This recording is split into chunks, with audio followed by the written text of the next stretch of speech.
Hampir semua orang setuju bahwa ajaran Yesus itu baik. Bahkan banyak orang yang mengaguminya, meski berasal dari latar belakang iman yang berbeda. Masalahnya, Yesus tidak pernah datang hanya untuk memberikan nasihat hidup. Ia tidak berkata, "Ambil ajaranku yang cocok untukmu." Tetapi ia berkata, "Ikuti aku." Bayangkan, jika hari ini ada seseorang yang berkata, "Aku bisa mengampuni dosamu. Aku ada sebelum dunia ada. Suatu hari, aku akan menghakimi semua manusia." Jika orang itu bukan Tuhan, maka ia bukan sekedar keliru, ia berbahaya. Karena itulah Yesus tidak bisa dipotong-potong. Tidak bisa hanya disebut guru moral, tidak cukup hanya dihormati sebagai nabi, tanpa menghadapi klaimnya tentang dirinya sendiri. Jadi pertanyaannya bukan, apakah ajaran Yesus indah? Melainkan, siapakah Yesus sebenarnya?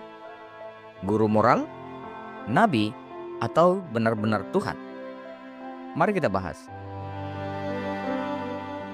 Yesus sebagai guru moral. Tidak bisa disangkal, Yesus memang mengajarkan moral yang tinggi. Seperti kasihilah musuhmu, ampunilah 70 kali 7 kali. Jangan membalas kejahatan dengan kejahatan. Masalahnya, Yesus tidak hanya mengajar moral. Yesus berkata, "Sebelum Abraham jadi, aku telah ada. Aku dan Bapa adalah satu. Dosamu sudah diampuni. Aku jalan kebenaran dan hidup, dan akulah kebangkitan." Contohnya, jika seorang guru berkata, "Jadilah orang baik," itu normal. Tetapi jika seorang guru berkata, "Aku adalah kebenaran itu sendiri," itu bukan sekedar guru moral. Jadi, jika Yesus hanya guru moral, maka ia adalah guru yang sangat berbahaya, karena ia mengklaim hal-hal yang layak diklaim oleh Tuhan. Yesus sebagai nabi. Sebagian orang menerima Yesus sebagai nabi besar. Masalahnya, definisi nabi tidak cocok dengan klaim Yesus. Nabi sejati selalu berkata, "Beginilah firman Tuhan." Tetapi berbeda dengan Tuhan Yesus. Dia berkata, "Aku berkata kepadamu." Yesus tidak menyampaikan pesan dari Tuhan. Yesus menempatkan dirinya sebagai sumber otoritas. Lebih dari itu, Yesus mengampuni dosa. Yesus menerima penyembahan. Yesus berkata ia akan menghakimi dunia. Tidak ada nabi sejati yang berani melakukan ini. Jika Yesus hanya nabi, maka ia telah melanggar hukum Allah sendiri. Klaim Yesus tentang dirinya. Yesus tidak pernah berkata secara eksplisit, "Aku Tuhan," dengan kalimat modern. Tapi ia berkata hal yang jauh lebih radikal.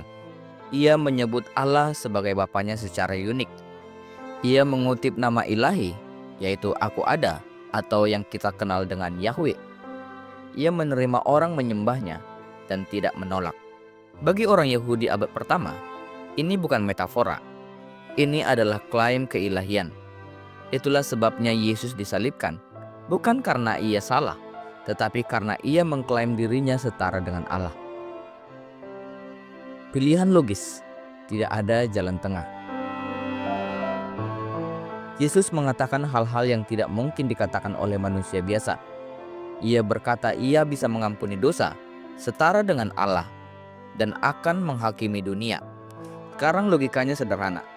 Jika Yesus tahu ia bukan Tuhan, tapi tetap mengaku Tuhan, berarti ia berbohong. Jika Yesus sungguh percaya ia Tuhan, tapi sebenarnya tidak, berarti ia tidak waras. Jika Yesus memang Tuhan, maka klaimnya benar. Kebangkitan, bukti klaim Yesus. Jika Yesus mati dan tetap mati, maka klaimnya gugur. Tetapi jika Yesus bangkit, maka semuanya yang ia katakan adalah benar. Kubur kosong, murid-murid yang rela mati, gereja lahir dari ketakutan menjadi keberanian. Kebangkitan adalah materai Allah atas identitas Yesus. Pertanyaan pribadi. Bukan menurut orang lain Yesus itu siapa, tetapi menurutmu Yesus itu siapa? Jika ia hanya guru moral, kita boleh memilih ajaran yang mana yang kita suka. Jika ia hanya nabi, Kita boleh menghormati tanpa tunduk. Tetapi jika Ia Tuhan, maka satu-satunya respon yang masuk akal ialah iman, pertobatan, dan penyerahan hidup. Yesus bukan sekedar tokoh sejarah, Ia adalah keputusan hidup. Amin.